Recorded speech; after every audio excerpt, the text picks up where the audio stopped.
ألم تر إلى الذي حاج إبراهيم في ربه أن آتاه الله الملك إذ قال إبراهيم ربي الذي يحيي ويميت قال أنا أحيي وأميت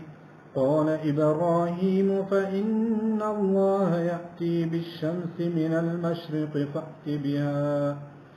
فأت بها من المغرب فبهت الذي كفر والله لا يهدي القوم الظالمين أو كالذي مر على قرية وهي خاوية على عروشها